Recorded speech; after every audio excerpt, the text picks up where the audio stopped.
Hey, what's going on, guys, and welcome to another episode of Just the Facts with yours truly. Of course, it's that time of week again where I bring you the facts to expand your gaming knowledge. This week we will be discussing why, after nearly 2 decades since the show's conclusion, and well, over a decade since the last game came out, why Intellivision have suddenly decided to revive this long forgotten title for their newest console.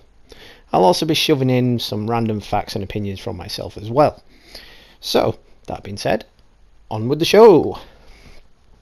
So, wait, hang on a second. What year is it again? I mean, it's 2019, and by now, Earthworm Jim is probably a long forgotten title and TV show that nobody really remembers. So why choose to revive it now and not sooner? So, obviously, a new Earthworm Jim game will apparently be in development by members of the original team behind the original games and the people behind the original television show. The title will be exclusive to the new Intellivision console, which is scheduled for launch late next year, so around about October-ish, which will put it a couple of months after the release of the next generation consoles. So for this particular episode, I didn't really have to do that much digging, because as a fan of the original show back in the 90s, and the games that followed, I can tell you that the original Earthworm Jim game launched way back in 1994 on the Sega Genesis.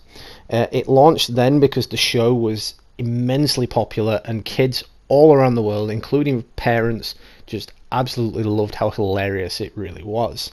I mean, when I was a kid, every time I saw an earthworm, I used to stand around and dance to Earthworm Jim. I used to sing Earthworm Jim. It's like Earthworm Jim, you know. It was a good time for TV shows and games back in the day.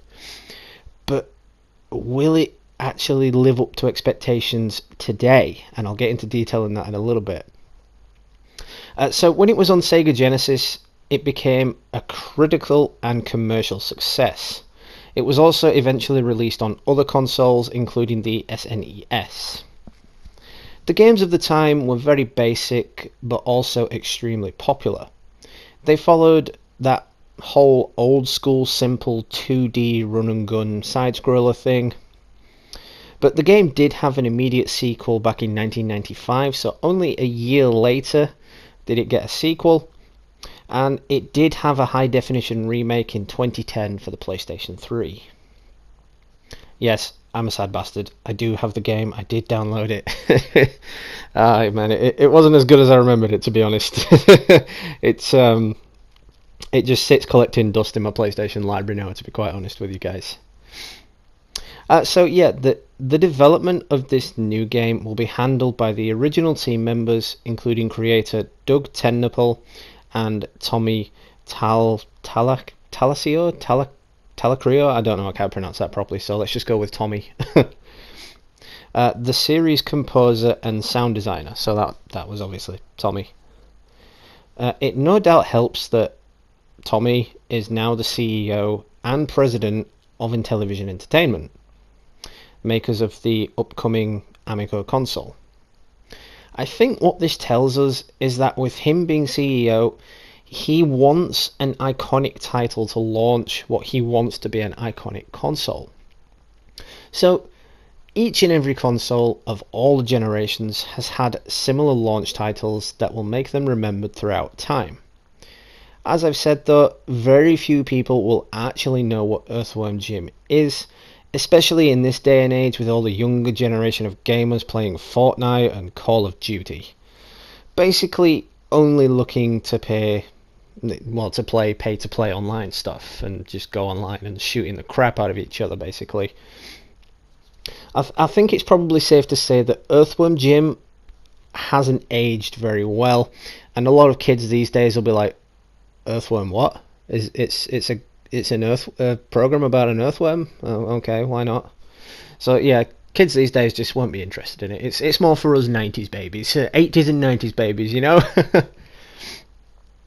But yeah, the console from the company was announced back in October of 2018. It's called the Amico, as Intellivision are calling it. I mean, I'm not sure why they went with Amico. That's a bit of a weird name. It sounds like something out of a Japanese anime, but anyway. Anyway, it's expected to be a family-friendly device. It will retain the original's unique omnidirectional control disc and include a full-color touchscreen on each controller. So, with it having a full color screen touchscreen on each controller, that kind of tells me they've ripped off PlayStation's design with the whole touchpad in the middle.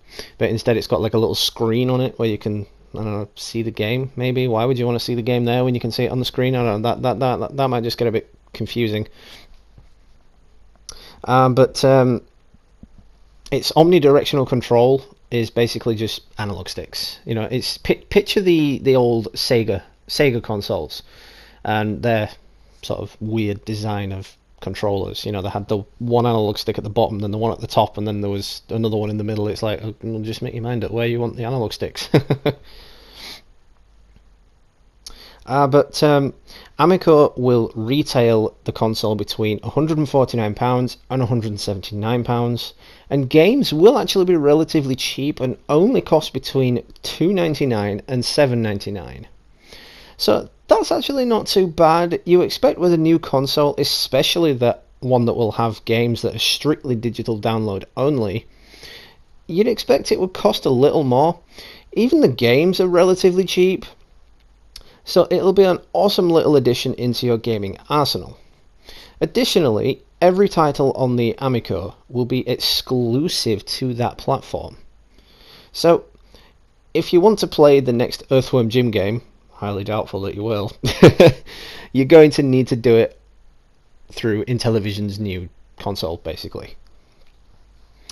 But this could be a good idea, but it could also be very, very disastrous at the same time. Console exclusive games always seem to be forgotten by users of other platforms. Take Spider-Man PS4 for example. Flawless and brilliant. Everyone was pissed when it first came out because they were pissed it was an exclusive, but I'm pretty sure by now Xbox and PC users, any other gamer, have all come to terms with the fact they won't ever be able to play it and have just buried it and forgotten about it. So if sales of Intellivision's newest addition into the console wars flops, probably safe to say the Earthworm Jim revival will most likely end up going the same way. So Intellivision weren't the only sort of legacy, let's say.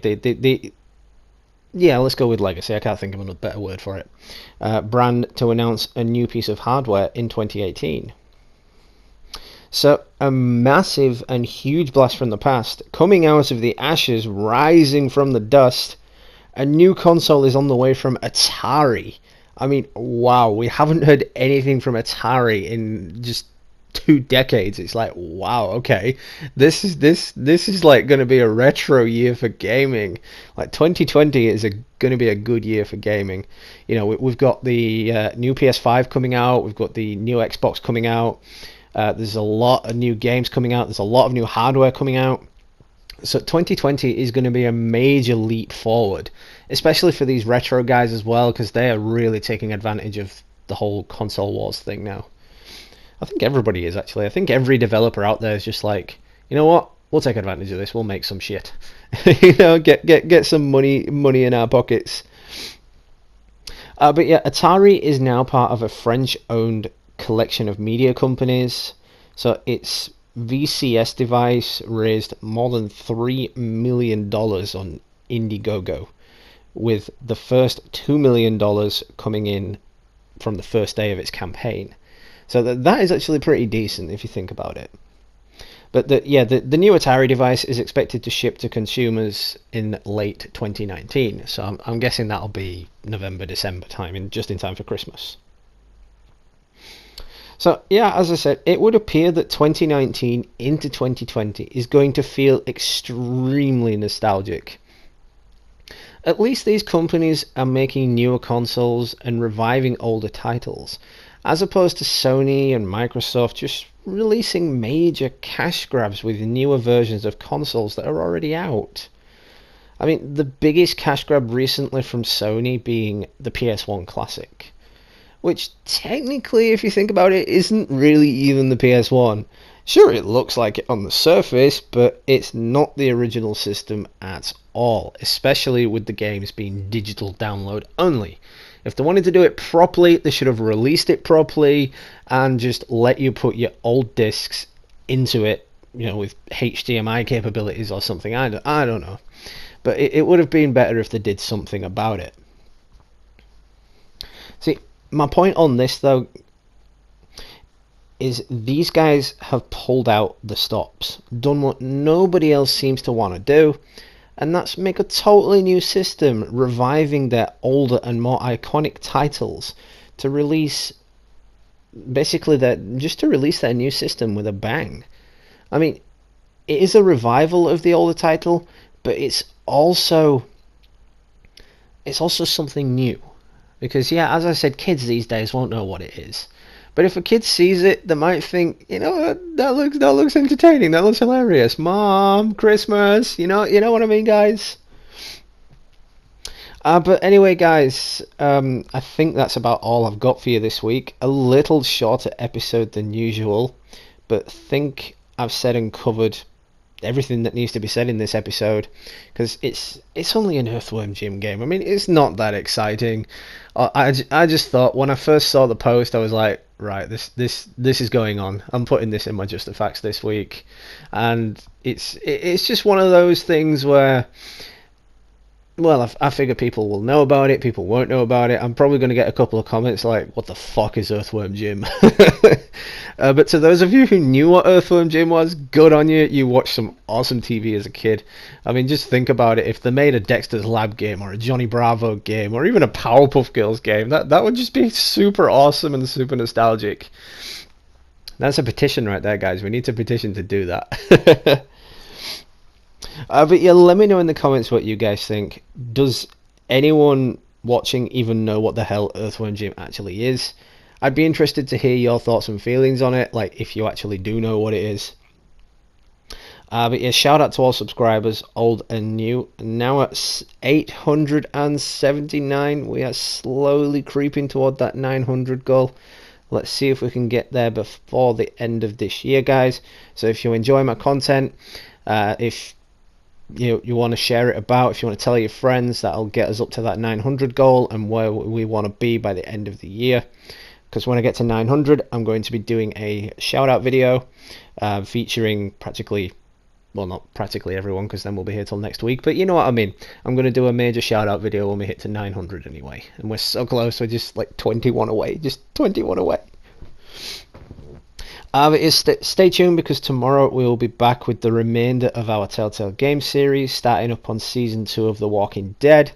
Naturally, next week on Friday we'll be doing episode 3 of Batman the Enemy Within, so stay tuned for that. This Telltale game series has been a super popular series, and with any luck we will still have one more game coming into the series. It'll be Back to the Future. But yeah, obviously still haven't gotten my laptop back, so I can't purge the files from the hard drive to actually install the game and play the game, really. So that's a bit of a bummer. But yeah, anyway, this has been Just the Facts with Gamerdude. Happy gaming, and I'll catch you all real soon, guys. Thanks for watching.